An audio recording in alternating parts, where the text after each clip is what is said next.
Maria, a Virgem Maria e José, São José, considerado na Igreja Católica, né, já faliram no passado. Esse vídeo, talvez eu faça em 2 ou 3 etapas, porque é um texto longo. Então, vou pedir a vocês que, se quiserem continuar, ele vai ter um #2, #3, talvez. Mas vamos lá. A Virgem Maria e José, os pais, entre aspas, porque os pais de Jesus, entre aspas? Porque Jesus é um espírito muito superior. Tem uma comparação que não é minha, também não vou falar de quem é, porque para não criar polêmica. Essa comparação é o seguinte: você não pode pegar o Sol e enfiar dentro da Lua. Comparando Jesus com Maria, Jesus é o Sol. Jesus é um espírito de elevadíssima grandeza, muito superior do que a Virgem Maria. A condição dele vir, se vocês lerem lá a passagem de Maria indo falar com a mãe de João Batista, porque Jesus e João Batista eram primos, como se dá aquilo tudo e qual a deferência que ela faz, né? Porque João Batista está no útero da mãe, e quando Maria chega próximo dele, ele se abala, a mãe de João Batista sente um abalo no corpo, porque a alegria é tão grande de João Batista ver Jesus está ligado à Virgem Maria.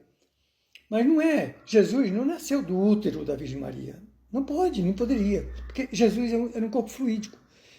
Imagine, se os homens aqui na Terra conseguem tantas façanhas aí na genética, agora imagine o Criador do sideral, do universo.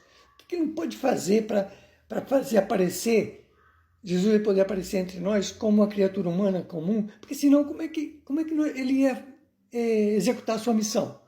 Se ele viesse já como um Deus, ele não ia poder dar aquele exemplo de compaixão, de amor, de igualdade entre os homens, que confundiu até a mente. Hoje a gente já consegue enxergar, graças a Deus, depois de tanta gente vir, né, Jesus mandar para a Terra, porque Jesus é o governante desse planeta, tanta gente vinha esclarecendo aí.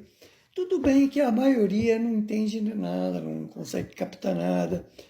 É sempre assim, só passa no exame de uma prova aqueles mais apurados, não passa todo mundo. Vocês sabem que se candidata aí milhares de pessoas a meia dúzia de cargos, só passa meia dúzia, não passa todo mundo. Então, infelizmente, o conhecimento das coisas espirituais é assim, mais ou menos. Não é todo mundo que alcança, infelizmente. Mas vamos lá. Depois desses comentários todos, que já consumiam um pouco do tempo, mas era necessário para você entender como nós vamos desenvolver essa matéria aqui. A Virgem Maria e José, os pais de Jesus, não se conservaram sempre espíritos puros. Ambos eram espíritos purificados. Eles faliram no decorrer da sua evolução. Mas só que não faliram para encarnar num mundo como esse. Já faliram num mundo mais adiantado e tiveram que sofrer uma penalidade lá. Maria sofreu uma encarnação semimaterial num planeta elevado. A encarnação semimaterial, porque o corpo era fluídico, quer dizer, participava, por esse lado, da natureza do corpo astral. Esse nosso terceiro corpo, que eu já falei em outros capítulos, porque nós temos 7 corpos.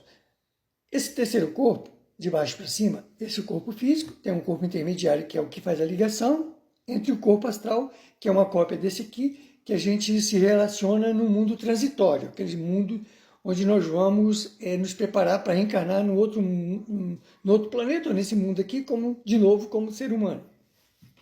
Então, ela teve uma reencarnação com um corpo astral, para pagar essa penalidade. Não foi com a gente, entendeu? Mas ela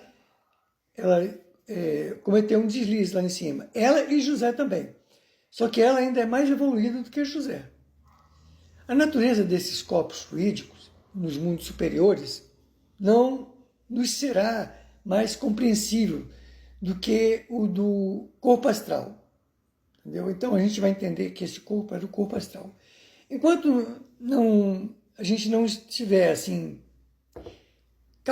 não tiver capacidade de conhecer a natureza dos corpos fluídicos, nós vamos ficar um pouco limitados. Então, o corpo astral pode, com propriedade, ser qualificado de semimaterial pela simples razão de, sendo fluídico, poder materializar-se à vontade. Entendeu? Então, tem certas circunstâncias que os espíritos, com o corpo astral, ele pode materializar-se e desmaterializar.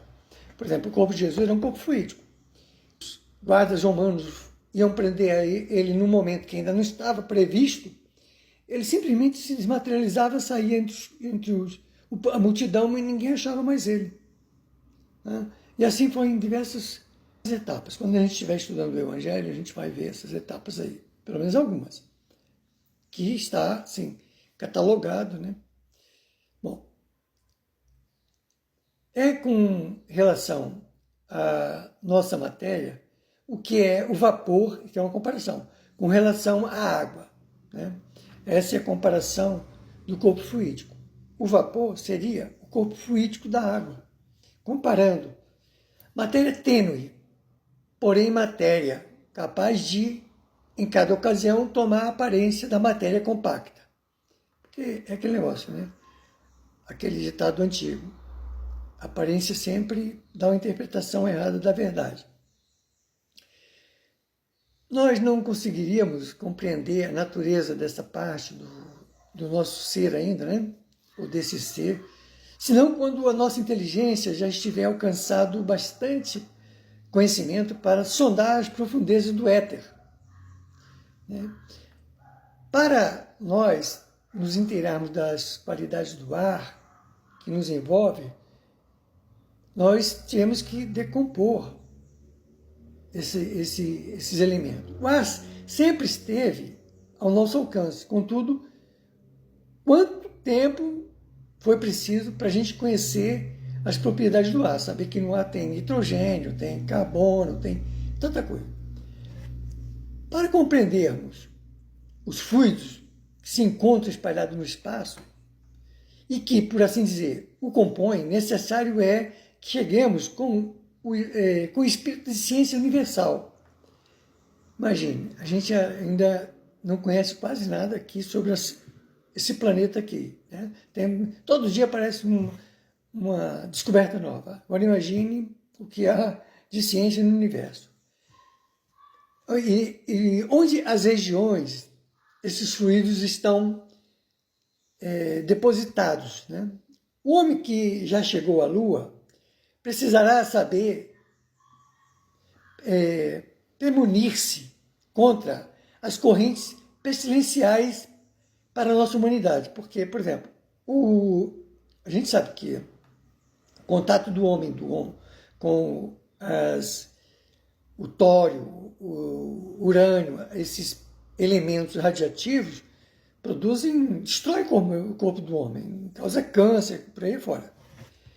Então, há dificuldade bem grande, mas a inteligência foi por Deus dada ao homem para que ela seja exercitada. Então, um dia, nós vamos dominar isso aí.